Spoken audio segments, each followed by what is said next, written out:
អ្នកណាក៏គេជួបនៅសេចក្តីទុក្ខសេចក្តីលំបាកហ្នឹងធម្មតាតកើតមកមានជីវិតហើយមានបញ្ចខណ្ឌហើយតែងតែជួបនៅទុក្ខហ្នឹងដូចគេថានៅក្នុងបញ្ចខណ្ឌហ្នឹងខណ្ឌ5ហ្នឹងមានរូបខណ្ឌវេទនាខណ្ឌសង្ខារខណ្ឌសញ្ញាខណ្ឌនិងវិញ្ញាណខណ្ឌអញ្ចឹងកើតមកស្ថិតនៅក្នុងខណ្ឌមួយហ្នឹងហើយគឺយើងតែងតែមាននៅសេចក្តីសុខនិងសេចក្តីទុក្ខប៉ុន្តែអាសេចក្តីសុខហ្នឹងវាតិចតួចខ្លាំងតែមែនតែនវាស្ថិតនៅក្នុងសេចក្តីទុក្ខហ្នឹងប៉ុន្តែយើងគ្រាន់តែកត់សម្គាល់វាថាវាគឺជាសេចក្តីសុខប៉ុន្តែសេចក្តីទុក្ខនៅតែធំជាងសេចក្តីសុខដែរ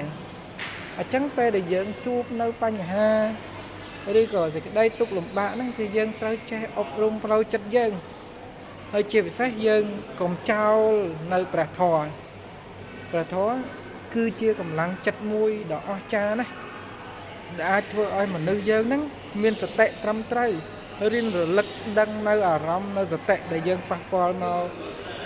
ក្នុងជីវិតរបស់យើងហ្នឹងហើយការអប់រំចិត្តមួយហ្នឹងវាធ្វើឲ្យយើងហ្នឹងកាត់បន្ថយនៅសេចក្តីទុក្ខសោកដែលយើងបានជួបមិនថាស្ថិតនៅក្នុងកលៈទេសៈណាមួយទេបើសិនជាយើងមាននៅ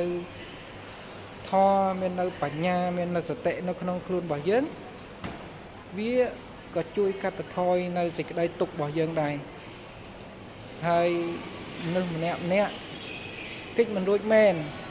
ទោះបីជាយើងកិច្ចមិនរួចមែននៅសេចក្តីទុក្ខហ្នឹងក៏ប៉ុន្តែ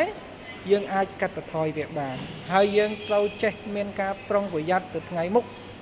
ដើម្បីកិច្ចអាម៉េចឲ្យបានរួចនៅសេចក្តីទុក្ខនោះបានមួយចំនួនធំកុំឲ្យថាត្រូវជួបនៅសេចក្តីទុក្ខហ្នឹងជួបផ្ទាល់អញ្ចឹងណាច្រើនអញ្ចឹងទន្តិចក៏យើងមានបញ្ញាក្នុងការដោះស្រាយដើម្បីកិច្ចវាដែរ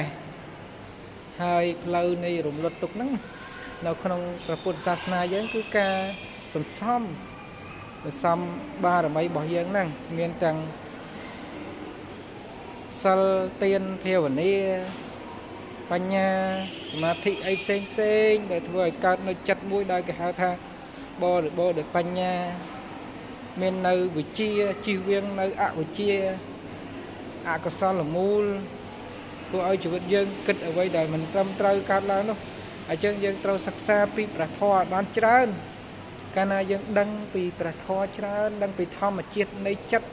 ដឹងពីធម្មជាតិនៃជុំវិញជីវិតរបស់យើងវាធ្វើឲ្យយើងនោះមានអារម្មណ៍ថារៀងដូចជាឆ្លាតជាងមុនបន្តិចបន្តួចដែរទោះបីមិនឆ្លាតច្រើនប៉ុន្តែមានអារម្មណ៍ថា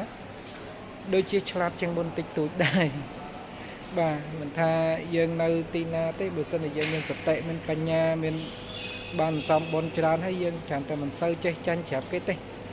បាទជឿតាមខ្ញុំទៅឲ្យយើងមានបញ្ញាមានបុណ្យច្រើនយើងតាណាមណាក៏មិនដែលសូវចេះចាញ់ច្រាប់គេដែរអូខេនឹងអរគុណច្រើនអរគុណជម្រាបលាសុខសប្បាយទាំងអស់គ្នាថែសារសុខភាព